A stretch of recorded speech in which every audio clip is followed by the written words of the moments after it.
எனக்கு ஏற்பட்ட ஆபத்துக்கு காரணம் யாருன்னு தெரியும். உங்க ஃபேவரட் சீரியல்ஸ் இனி டிவிக்கு முன்பே சன் நெக்ஸ்ட் ஆப்ல.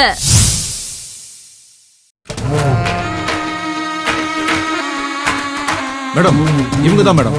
நீங்க சொன்னதா சொன்னாலும் போக மாட்டேன்னு அடம் பிடிக்கிறாங்க மேடம். மகேஷ் சாரு நேரா வந்து தான் சொல்லணுமா மேடம்?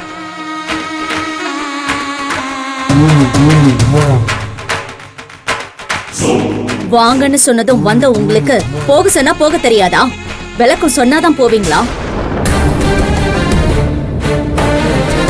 இத பாருங்க, நான் இந்த கம்பெனியோட CEO. நான் தான் உங்களை போக சொன்னேன். ஆர்டர் இல்லைன்னா போக வேண்டியதானே? எதுக்கு இப்ப கேள்வி கேட்டுக்கிட்டு இருக்கீங்க? இது ஒன்னும் சாதாரண கம்பெனி இல்ல, ரொம்ப பெரிய கம்பெனி. இந்த ஆர்டர் வாங்குறது ஒண்ணு அவ்வளவு ஈஸி இல்ல. நீங்க வந்துட்டீங்கிறதுக்காக உங்களுக்கு தான் கொடுக்கணும்னு ஏதாவது சட்டம் இருக்கா என்ன?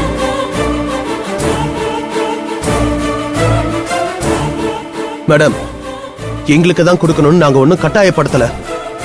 எதுக்கு எங்களை வேணான்னு சொல்றீங்க? அதுக்கு தான் ரீசன் கேக்குறோம். அதுவும் இல்லாம எங்களை இங்க வர சொன்னது மகேஷ் சார். அவரை நாங்க இன்னும் பார்க்கவே இல்லை. அதுக்குள்ள எங்களை வேணான்னு சொல்லி அனுப்புனீங்கன்னா இதுல என்ன நியாயம் இருக்கு சொல்லுங்க? அவரை பார்த்தாலும் என்ன பார்த்தாலும் ஒண்ணுதான். அவர் சொல்றதான் நானும் சொல்றேன். புரிஞ்சுக்கிட்டே கிளம்புங்க. இப்ப என்ன, சென்னையில இருந்து செலவு பண்ணிட்டு வந்ததுக்கு காசு வேணுமா? கருணாகரன், அது என்ன எவ்வளவுன்னு கேட்டு கொடுத்து அனுப்புங்க. போறதுக்கு காசு இல்லைன்னு நினைக்கிறேன். அதுக்குதான் ரொம்ப ஓவரா பேசிக்கிட்டு இருக்காங்க.